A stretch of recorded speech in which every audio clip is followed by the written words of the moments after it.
Parce que le Saint-Esprit, il est celui qui donne la foi. La foi, elle vient parce qu'on entend, par le réma de Dieu. Donc il veut parler, et quand on marche par nous-mêmes, et pas par ce qu'il dit, par la foi, il est blessé. Ça me touche les versets où il y a marqué que le Saint-Esprit est blessé, ça me touche. Parce que c'est Dieu. Le Saint-Esprit, quand il est blessé, c'est dommage. Parce que c'est tout ce que nous avons sur terre, c'est lui. Et si on ne communique pas avec lui et qu'il est blessé, c'est vraiment dommage. Il est grand. Il est grand et puis on fait comme s'il n'était pas là. Ouais, c'est ça. Amen, gloire à Dieu. Amen, gloire au Seigneur. Voilà, que Dieu soit béni. Je suis vraiment content d'être avec vous ce matin. Béni soit le Seigneur. On est heureux d'être avec les frères. Voilà, on vit des bonnes choses. Merci Seigneur. Et je voudrais donc partager avec vous la parole du Seigneur. Et puis depuis quelques jours qu'on est avec les frères, là, par rapport à ce qu'on se fait, hier ils nous expliquaient, les frères, que juste pas loin d'ici, donc il y a eu les premiers baptêmes de la mission, les premiers baptêmes du Saint-Esprit. Bon, vous savez, tout ça, nous on écoutait ça, on regardait, peut-être que certainement qu'on ira peut-être voir l'endroit avec les frères. Quelle beauté, Seigneur, il y a des choses qui sont importantes pour les gens du monde, vous savez. Mais nous, le peuple du Seigneur, on a aussi un héritage, on a aussi des valeurs, on a aussi un patrimoine spirituel, où des anciens ont travaillé, on en parlait hier avec les frères, où des générations sont succédées les uns derrière les autres, et on a une ligne à garder, que Dieu soit béni. On a quelque chose à maintenir. Vous êtes d'accord avec ça? Béni soit Dieu. Alors ce matin, je voudrais vous parler un petit peu de ça. Amen, gloire au Seigneur.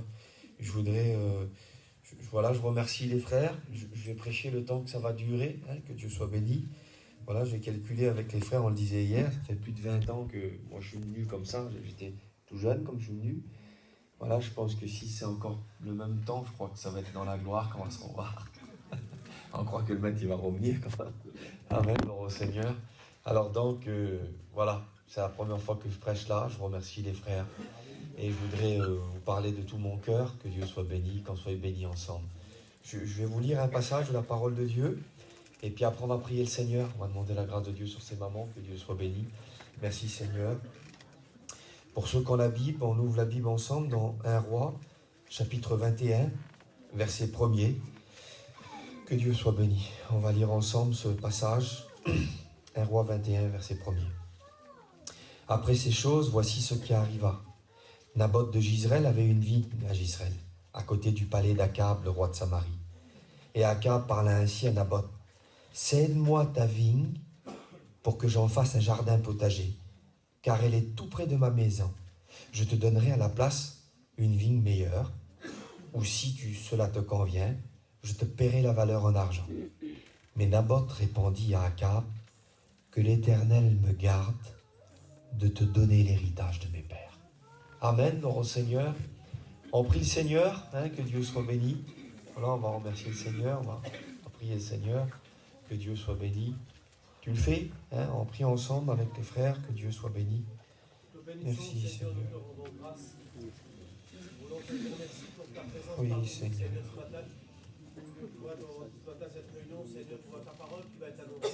Oui Seigneur. Demande le loin de ton esprit, Seigneur. Rappelle-lui les mots que tu as mis sur mon cœur. Seigneur, je te demande dans ta grâce, Seigneur, de nous loin d'une toute bonne son, ton esprit. Que ta parole soit annoncée avec une pleine liberté. Vois le cœur de chacun, chaque personne qui est présente dans ce lieu ce matin. Dispose des cœurs après que ce qui va être dit, Seigneur, puisse, Seigneur, rentrer dans les cœurs. Et tenter ma foi tout en main, que cette réunion ne soit pas dirigée par une parole humaine, mais qu'elle soit conduite, dirigée par le Saint-Esprit. Alors, Seigneur, et tenter ma Michel pour ce matin. Et qu'elle te remette toute la gloire. Merci, Maître Jésus. Merci. Amen. Amen. Amen, gloire à Dieu, que Dieu soit béni. Voilà, c'est un récit simple, que Dieu soit béni. On n'a pas trop d'informations sur Akab, sur Naboth, pardon. On n'a pas trop d'informations sur Naboth. On ne connaît pas beaucoup ses pères, sa lignée.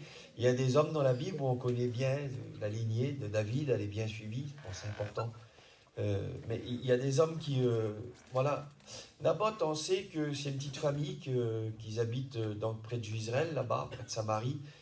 Et on sait donc que c'est une petite famille de, pas des agriculteurs, mais enfin ils ont une vigne, voilà, c'est ça. Voilà, donc certainement qui cultivent le vin, je ne sais pas. Et voilà, Naboth, il est là, et lui, il va venir, et il y a ce personnage important, je ne sais pas si vous connaissez le maire de Brest, mais si d'un seul coup il viendrait ce matin, là, et puis qui dirait, il chercherait une famille, ou une personne, là, famille un tel, voilà, j'ai une proposition, je voudrais vous donner des sous ou un terrain, ça serait intéressant. Et bien là, c'est pas le maire du pays qui vient vers Naboth, c'est le roi. Imaginez le président Macron, hein, c'est plus important que le maire. Et bien plus qu'un président c'est élu tous les 7 ans, un roi normalement jusqu'à temps qu'il meure. Et bien là, c'est le roi du pays qui vient vers Naboth et qui fait lui une proposition intéressante. C'est pas mal ce qu'il donne, ce qu'il propose. Il dit voilà, il dit je te donne une vigne meilleure, tu choisis. Alors on fait le tour, moi ça m'a déjà arrivé, on avait rouvert une place à Fréjus avec les frères, et puis on avait passé un tribunal, et avec l'avocat on avait gagné, et le commissaire il m'avait appelé avec les frères, et on était dans l'auto du commissaire, comme ça, là, et il nous faisait voir des places, John. Et moi j'étais au téléphone avec l'avocat en mode, je sais pas, président, je disais, le commissaire il me propose ça, et l'avocat il disait non, tu refuses. On avait la place, on avait quelque chose, un terrain que la commune voulait, mais on restait dessus. Et on était en position de force, on pouvait choisir le terrain qu'on voulait pratiquement. Eh bien, c'est ce qui se passe pour Naboth. Le roi vient et il dit, écoute, je te propose le terrain que tu veux, je te fais un échange. Je prends ton terrain, mais je t'en donne un meilleur, si tu veux, qui vaut plus de sous, qui est peut-être plus grand, où le raisin est meilleur, ça sera meilleur que ce que tu as. Ce que tu possèdes, tu me le donnes, et moi, en retour, je te donne du meilleur. Et puis Naboth, il fait une réponse. On la connaît, on vient de la lire. Il dit que l'Éternel me garde de te donner l'héritage de mes pères. Parce que pour Naboth, on le voit là, pour Naboth, c'est pas seulement, c'est pas la vigne, elle n'a pas seulement de la valeur parce qu'elle a un fruit, les frères. C'est pas seulement le terrain qui est beau. Il y a une histoire pour Naboth. Il y a une histoire, et il va parler, il va dire, c'est pas l'héritage de son père. Il dit que l'Éternel me garde de donner l'héritage de mon père. C'est pas les pères, c'est pas au singulier, c'est au pluriel. C'est l'héritage de mes pères. Ça veut dire que la petite vigne, les frères, hein, ça fait longtemps qu'elle appartient à la famille. J'imagine comme ça, hein, c'est pas, voilà, j'imagine, faites-moi grâce. J'imagine peut-être que quand Naboth était tout petit, comme il y a des tout petits qui sont venus avec là, il y en a un qui est assis là. Comme des tout petits qui sont dans l'église, qu'on les voit là, des petits qui ont grandi sur les bancs de l'église, là, des petits qui ont été amenés à l'église, des petits qui ont écouté, qui ont vu passer les plus grands, nos anciens de la mission, qui ont connu. Et bien Naboth, c'est comme ça. Peut-être qu'il marche dans la vigne avec son papou, puis il marche comme ça, et puis il explique, tu vois fils, à l'époque, là on a grandi, là il y a eu de la gelée dans cet hiver, et puis là et puis il y a une histoire, il y a des valeurs. Et puis moi j'imagine ça, les frères. J'imagine que si cette proposition elle a eu lieu pour Naboth, elle avait peut-être eu lieu aussi du temps de son père, ou de son grand-père, ou de son arrière-papou. Peut-être qu'elle avait eu aussi cette proposition. Et qu'à un moment donné, peut-être qu'il a expliqué ça, son papou, à Naboth. Il a dit, tu sais, à telle époque, dans tel hiver, c'était dur, fils. On n'avait pas beaucoup de sous. Les finances étaient bas. C'était pas facile. On aurait pu vendre la vigne et puis avoir la vie plus facile.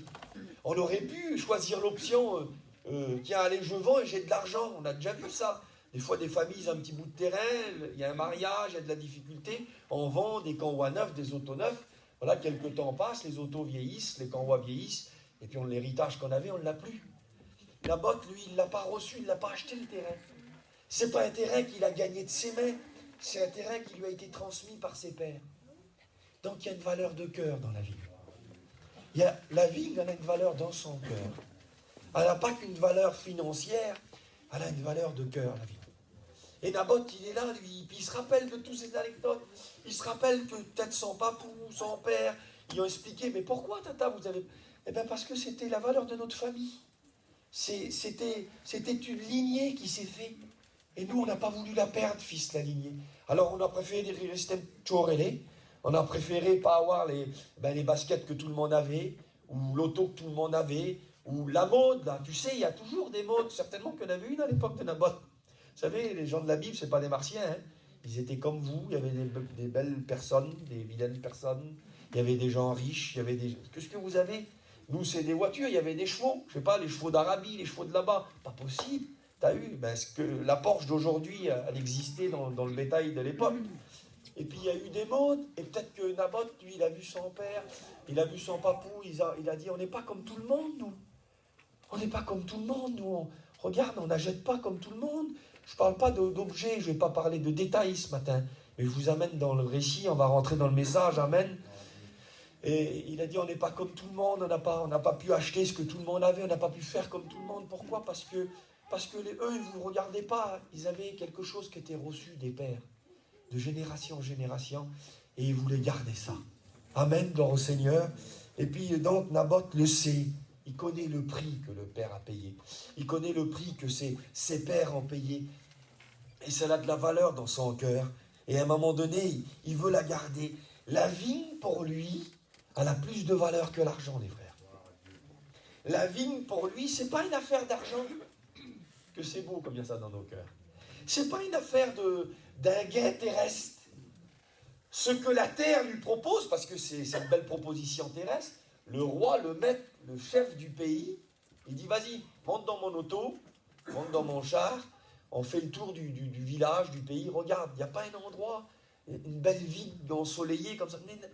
Mais les yeux de Naboth ne sont pas sur les biens de la terre. Les yeux de Naboth sont sur l'héritage de ses pères. Et il veut les garder, que Dieu soit béni.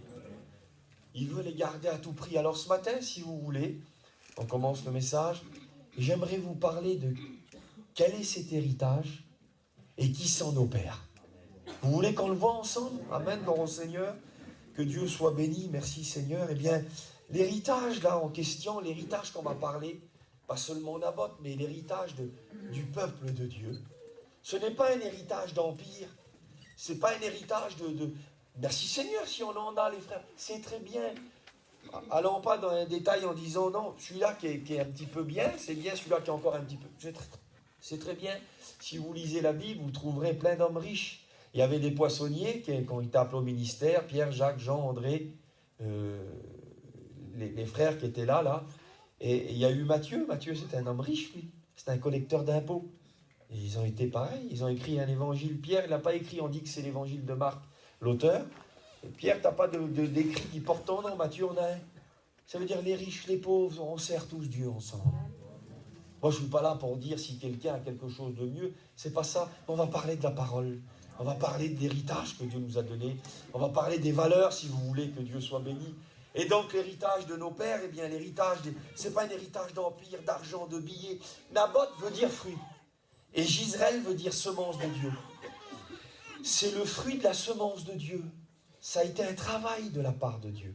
Vous savez, une semence, il n'y a pas de micro-ondes pour la semence. On ne peut pas venir mettre une semence et puis tac, même si on l'arrose pendant 2 jours, ce n'est pas une question de quantité d'eau d'un seul coup. C'est pas la vie chrétienne, c'est pas un sprint ou d'un seul coup tu es béni. Une mission, c'est pas je te mets plein d'eau, je te bombarde d'eau et puis après tu vas pousser. Non, c'est une vie au quotidien. C'est mois de janvier, février, mars, avril, printemps, hiver, été, automne, les saisons. C'est à 20 ans. Tu as plein de cheveux, tu es trop beau. Je vous dis un petit peu. Après, tu as 30 ans, tu es toujours trop beau. Après 40, 45, après, tu as moins de cheveux. Après, mais la vie chrétienne, elle est toujours présente. La vigueur que tu avais quand tu étais tout jeune, la fougue que tu avais, tu n'es plus pareil. Tu es plus posé, tu es un autre personnage, mais tu es toujours là. Et Naboth, c'est semence de Dieu. Ça veut dire que ça a mis du temps, les frères. Dites Amen. Amen. Ça a mis du temps pour arriver à ce qu'on a arrivé. Ça a mis du temps pour que les choses se font. Ça a mis du temps avec Dieu. Dieu n'utilise pas, je me répète, Dieu n'utilise pas de micro-ondes. Dieu, il a plutôt des marmites enfantes, si vous voulez. Il va prendre son petit bois, il met du temps, mais le goût qu'a la nourriture de Dieu. C'est pas du va-vite, c'est pas du n'importe quoi. Dieu prend son temps. Moïse écrit le psaume 80 ans pour les plus robustes. Il arrive à 80 ans. Il a écrit un seul psaume dans la Bible, Moïse, le psaume 90. Et comme il l'écrit, il dit 80 ans et le plus robuste meurt. Lui, il arrive à 80 ans. Donc, selon lui, il dit, moi j'ai fini, mes frères. Et Dieu dit, Moïse, moi je commence avec toi, je t'appelle au ministère à 80 ans. C'est à l'âge où il pense que ça s'arrête que ça commence. Dieu n'est pas pressé pour former des hommes, pour bénir des cœurs, que Dieu soit béni. Et l'héritage, là, eh ben, c'est un héritage de Dieu. Ça a mis du temps. C'est la richesse de Dieu. C'est la vie pour Dieu. C'est ça l'héritage, les frères. C'est vivre entièrement pour Dieu. C'est les vies sans compromis. C'est les vies pures pour Dieu. Les vies qu'on fait le choix de vivre pour Dieu. C'est ça l'héritage.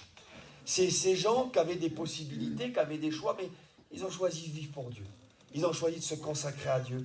Et les pères, là, eh bien les pères, l'héritage et les pères, eh bien les pères, ce sont ces hommes qui ont vécu et qui sont morts dans la foi. Dites Amen. C'est les hommes qui auraient pu avoir des